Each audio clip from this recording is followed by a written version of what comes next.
Assalamualaikum warahmatullahi wabarakatuh. Halo besti semua, balik lagi di channel Bayangan Semu. Bayangan Semu kali ini hadir dengan kisah dari sobat kita yang bernama Fianka. Oh ya besti, sebelum memulai ceritanya jangan lupa subscribe dulu ya besti, karena subscribe itu gratis. Jadi kali ini aku ada cerita tentang kisah seorang pramugari di maskapai penerbangan internasional yang bernama Fianka. Gimana cerita lengkapnya besti? Langsung aja ya, check it out. Fianka ini pernah tinggal di sebuah apartemen sekitar tahun 2019 sampai 2020 akhir. Dan selama itu Fianka ini beberapa kali pindah kamar. Kamar yang pertama menghadap ke kolam renang dan full furnish tahun 2017 sampai 2018 awal. Setelah itu Fianka pindah kamar dengan lantai yang sama tetapi menghadap ke arah belakang dengan view danau buatan dan pohon-pohon rimbun. Gak berselang lama Fianka pindah lagi dari lantai 8 ke lantai 5. Alasan kepindahannya ini karena harga yang lebih murah dan tidak full furnish, jadi dia bisa menata perabotan dari barang-barangnya sendiri. Saat Fianka menempati kamar yang pertama, tidak pernah ada kendala sama sekali. Fianka sangat senang di kamar itu. Tetapi tiap pagi memang agak berisik, karena ramai orang yang berenang. Suaranya berisik sekali, sampai ke kamar. Walaupun Fianka berada di lantai 5, kebetulan apartemennya ini bersebelahan dengan hotel dan kolam renangnya jadi satu dengan apartemen. Kendalanya cuma di harga karena full furnish dan lumayan modern di dalamnya. Di kamar ini juga Fianka belum pernah merasakan hal mistis apapun. Namun kamar yang ada di sebelah kanan dari kamar Fianka, kalau lagi ski di pop-up berisik banget. Kudu nangis dulu ceweknya. Terus abis itu baru disusul suara-suara yang meresahkan. Besti tahu kan ski di pop-up itu apa? Maaf ya jadi melenceng dikit. Selebihnya sih nggak ada kendala. Fianka suka banget tinggal di sini. Orang-orangnya hanya pergi-pergi bekerja, lalu pulang juga tidak pernah berisik. Fianka pun kenal dengan semua satpam, staf-staf building dan maintenance. 1,5 tahun berlalu, Fianka iseng-iseng searching di Google untuk lihat-lihat siapa tahu ada kamar yang lebih murah dari kamarnya yang sekarang. Lumayan kan ada spare buat yang lain-lain. Tiba-tiba ketemu di lantai yang sama dengan selisih 1 jutaan. Dalam hati Fianka, lumayan nih, gak full furnish, jadinya bisa perintil barang-barang elektronik dan lain-lain. Setelah Fianka pikir-pikir, akhirnya dia pun mengontak nomor telepon yang tertera. Fianka janjian buat survei kamarnya yang lokasinya cuma 5 langkah aja dari kamar Fianka yang sekarang. Ternyata yang punya kamar itu ibu-ibu mantan pramugari. Pramugari sebuah pesawat Timur Tengah. Orangnya baik dan sopan sekali. Beliau menitipkan kunci kepada penjaga building jika ada yang ingin melihat unit. Kebetulan Fianka juga kenal sama penjaga building tersebut, karena penjaga building tersebut juga merupakan penjaga laundry di lobi langganan Fianka. Jadianlah Fianka sama penjaga laundry itu, sebut saja namanya Mas Toyo. For your information aja ya guys. Kamar kedua Fianka ini pas banget di depan pintu darurat, persis banget di depannya. Tibalah waktunya Fianka ketemu dengan Mas Toyo. Beliau buka pintu, lalu mereka berdua masuk.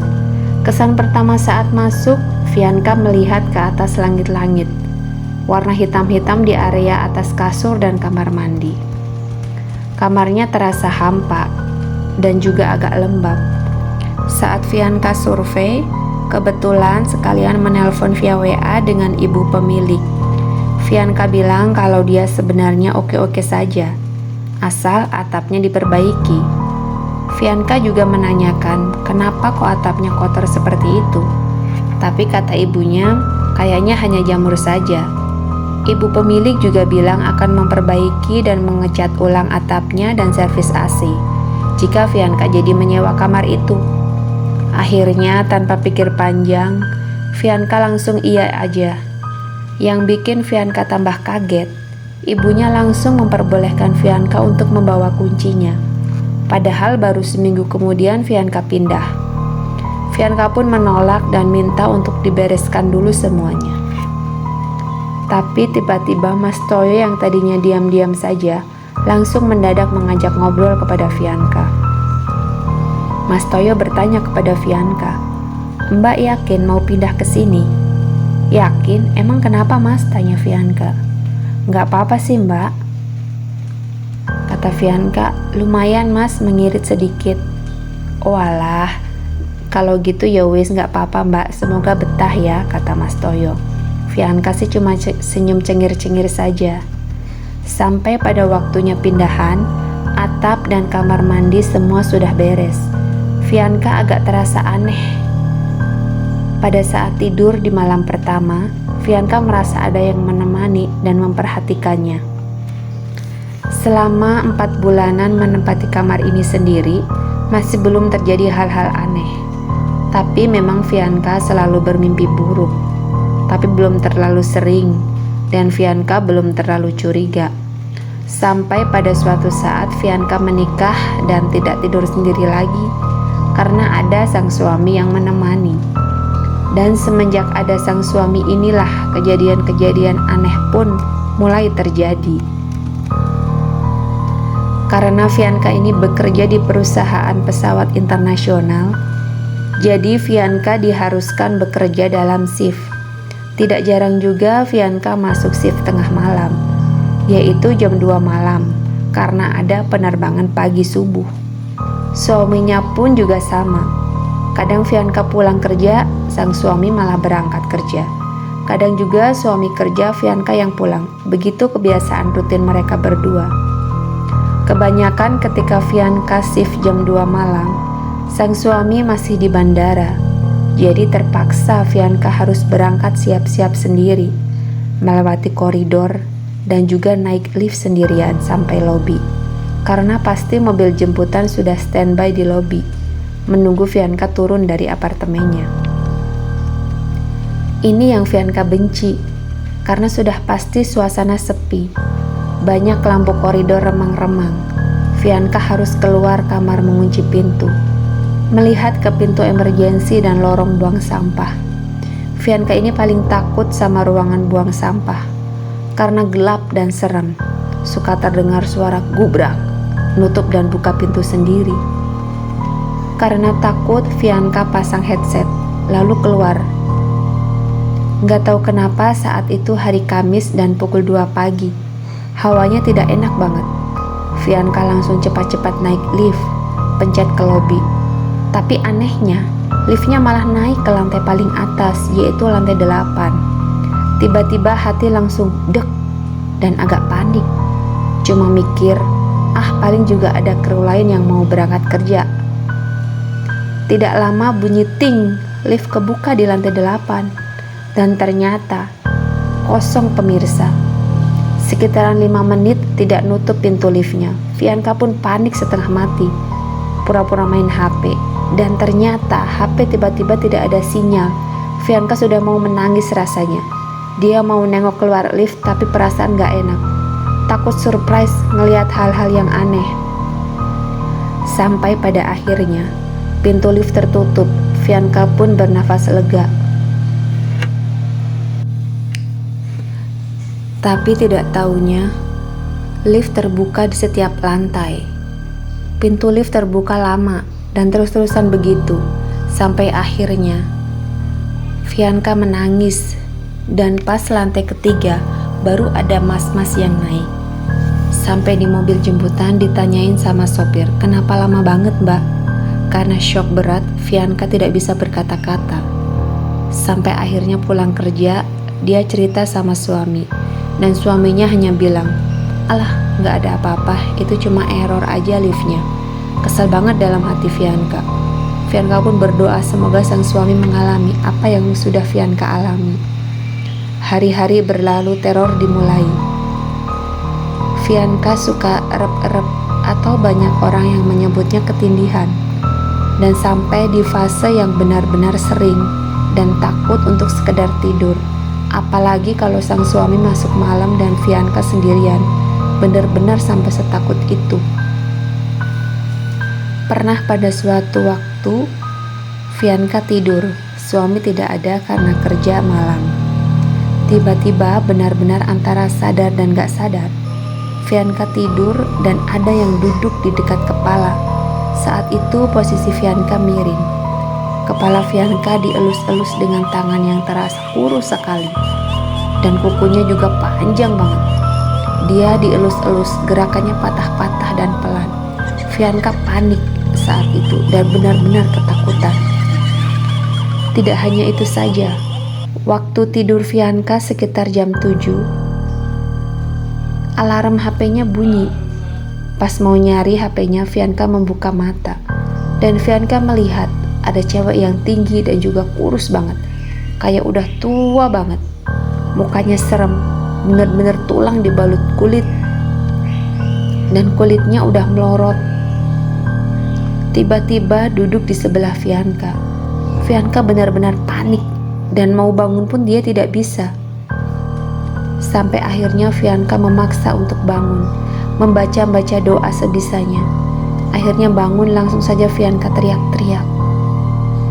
Fianka langsung menyalakan ayat kursi.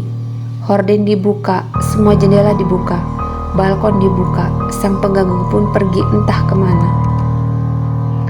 Ada lagi kejadian saat Fianka tiduran bersama sang suami. Karena mengantuk, Fianka tidur duluan dan sang suami masih main game. Dalam hati agak tenang karena ditemanin tidur oleh suami. Tidak taunya Fianka mimpi lagi, besti. Dalam mimpinya Fianka ada di kamarnya sendiri dan berasa lagi di balkon. Tiba-tiba terbanglah sang Kunti. Iya besti, kuntilanak, atau kita sebut saja Miss K. Lihat jelas semua detailnya. Kurus, tinggi banget seplafon kamar apartemen. Benar-benar kurus sekali. Tulang balut kulit. Rambutnya mekar acak-acakan panjang sekali sampai ke kaki. Matanya celong ke dalam. Bawahnya lebam biru kehitaman. Pupil matanya hitam kecil. Mukanya melorot, bener-bener Miss K yang tua. Nenek-nenek seram banget. Di mimpi Fianka ini, Miss K terbang kayak di film-film Susana. Melayang. Fianka langsung lari ke dalam kamar, ngumpet di pojokan dekat pintu. Dan pintu dibuka. Malah si Miss K ini ikut masuk ke dalam. Masuk ke dalam kamar Fianka. Mau keluar melewati Fianka sambil terus memperhatikan. Saat si Miss K sampai di depan Fianka, Fianka memejamkan mata sambil membaca ayat kursi. Dan tahu gak besti apa yang Miss K lakuin? Dia menggelendotin tangan Fianka. Fianka pun teriak-teriak dalam mimpi. Sang suami kaget dan membangunkan Fianka. Fianka bangun, nangis, dan langsung meluk suaminya.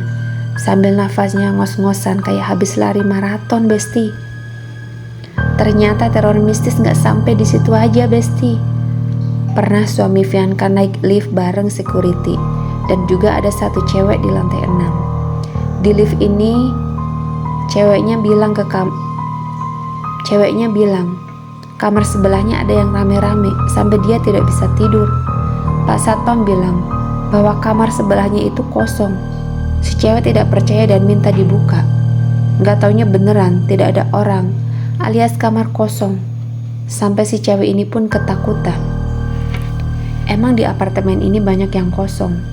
Kanan kiri kamar Fianka pun kosong sampai sebulan. Pernah adik ipar Fianka menginap 3 hari. Hari terakhir Fianka meninggalkan sang adik sendirian di apartemen karena Fianka pergi bersama suami untuk membeli oleh-oleh. Pas Fianka pulang, sang adik ketakutan dan cerita kalau pintu kamarnya ada yang mengetok berkali-kali. dan menggoyang-goyangkan gagang pintu. Tapi bayangan di bawah pintu itu tidak ada orang. Sang adik ipar pun ketakutan. Suami Fianka pun tidak lepas dari teror mistis ini. Saat Fianka kerja jam 2 pagi, suami tidur sendiri. Pas subuh sekitar jam 3-an, suami Fianka kebangun untuk pipis karena memang suami Fianka ini memiliki kebiasaan suka bangun untuk pipis. Suami Fianka ini orang yang cuek dan teledor. Kalau tidak ada Fianka, dia tidak akan menutup horden balkon. Mungkin lupa dan mager, atau juga tidak kepikiran. Dan pas saat kebangun, sang suami ini menengok ke balkon. Ternyata si Miske berdiri melihat ke arah suami Fianka. Tapi sang suami mengira mimpi. Dia terus ke kamar mandi. Pas balik lagi, nggak taunya si Miske ini sudah hilang. Barulah ngeh sang suami ini kalau tadi beneran. Pas mau lanjut tidur, suami Fianka diketawain oleh si Miske. Suaranya kecil dan tidak hilang-hilang sampai azan subuh terdengar. Baru suara itu menghilang. Dari situ suami Fianka baru mau cerita kepada Fianka besok sorenya pas Fianka sudah ada di kamar. Ternyata suami Fianka ini juga suka mimpi yang serem. Bedanya kalau Fianka erep-erep, tapi kalau suaminya itu cuma mimpi. Ada lagi kejadian waktu sebelum Fianka tidur. Sampai di sini sudah mulai habis kesabaran Fianka. Suami berangkat kerja jam 2 malam. Tidak tahu kenapa, tiba-tiba Fianka ini merasa sangat mengantuk. Ngantuk berat. Nggak taunya pas merem Fianka erep-erep lagi. Posisi Fianka ini tiduran, TV masih menyala buat nemenin tidur. Di dalam erep-erepnya Fianka melihat suaminya pamit kerja lagi. Sudah 2 kali, akhirnya Fianka curiga dan samperin suaminya. Ditarik kerahnya dan Fianka bilang, "Lo bukan suami gue." Akhirnya langsung berubah jadi si Miske. Dan itu langsung cekikikan. Ya Allah, itu Fianka rasanya mau bangun melek susah banget. Berat banget. Sampai baca ayat kursi langsung bangun. Nggak taunya sudah jam 6 pagi. Di situ Fianka langsung menelpon ibunya sambil menangis. Ibunya Fianka yang tidak tega karena Fianka erep-erep terus-terusan, akhirnya menelpon Pak D-nya untuk mengecek kondisi kamar. Karena memang Pak D Fianka ini bisa mengetahui tentang hal-hal mistis. Setelah selang beberapa jam Pak D menelpon. Dan Pak D-nya ini bilang bahwa posisi kasur atau kepala Fianka itu adalah bekas cewek yang bunuh diri. Tanpa pikir panjang, Fianka langsung lari ke lobi menunggu keluarganya datang. Jadi selama ini Fianka tidur dengan posisi yang sama dengan Miske Besti. Setelah lama menunggu di lobi, akhirnya Pak D, Tante, dan Ibu Fianka datang. Langsung naik ke kamar. Selama di lift, Pak D Fianka ini senyum-senyum sendiri. Senyum yang mencurigakan. Kayak senyum yang sudah mengetahui bahwa isi tempat Fianka itu memang aneh. Pas masuk ke kamar, semua duduk mengobrol. Fianka pun menyuguhi makanan dan minum. Tiba-tiba Pak D Fianka bilang, "Kamu tidur sama siapa selama ini?" "Sama suami lah Pak D, emang sama siapa lagi?" jawab Fianka. "Lah, terus ini siapa tidur di sebelah kamu? Rambutnya panjang banget sampai karpet-karpet gini." Saat itu posisi Fianka duduk di kasur dengan tantenya langsung meloncat. Kata Pak D-nya, "Ini setiap malam tidur di samping kamu kalau suami kamu gak ada." Fianka cuma diam terpaku, menganga karena saking syoknya. Pak D-nya pun berkata, "Dia ini sudah lama sekali terjebak di sini. Dia mati bunuh diri. Dia itu erep-erepin kamu karena mau minta bantuan ke kamu. Karena kamu yang punya energi. Sayangnya kamu gak bisa komunikasi. Kamu sebenarnya bisa, tapi kamu takut duluan melihat wujudnya. Sebenarnya dia tidak bermaksud mengganggu kamu. Dia hanya meminta pertolongan. Di mana makam terdekat di sini? Kata Pak D-nya lagi. Ada di situ makam wakaf dekat pom bensin, Pak D, jawab Fianka. Pak D-nya pun bilang, nah dia minta dipulangkan di situ. Di situ ada makam keluarga-keluarganya. Dia hanya ingin pulang. Dia tidak bisa pulang sendiri karena terjebak di sini. Fianka pun cuma bisa melongo, Besti. Kata Pak D-nya, nih mau pegang tidak? Dia mengucapkan banyak terima kasih ke kamu. Karena berkat kamu dia bisa pulang melalui Pak D. Fianka pun ketakutan dan dia bilang, enggak, tidak usah Pak D. Bilang aja sama-sama, semoga tenang, jangan mampir lagi ke sini, kata Fianka sambil ketakutan. Akhirnya setelah si Miske ini dipulangkan melalui Pak D Fianka, teror mistis pun selesai. Dan gak lama 6 bulan kemudian, Fianka juga pindah pulang ke rumah. Setelah pembersihan itu tidak ada lagi hal-hal yang aneh.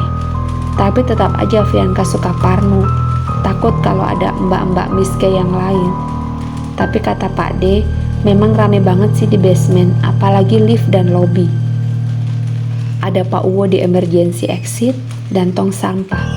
Tapi mereka tidak mengganggu, cuma menjaga tempat saja. Begitulah ceritanya Mbak Besti. Semoga si Mbak K ini tenang dan diterima amal ibadahnya ya Besti ya. Amin. Itulah Besti sedikit cerita dari sobat kita Fianka. Serem juga ya pengalaman Fianka kali ini Besti, lumayan bikin merinding. Makasih ya Besti ya buat kalian semua yang selalu setia menonton video ini. Tunggu kisah-kisah menarik kita lainnya ya Besti ya. Wassalamualaikum warahmatullahi wabarakatuh.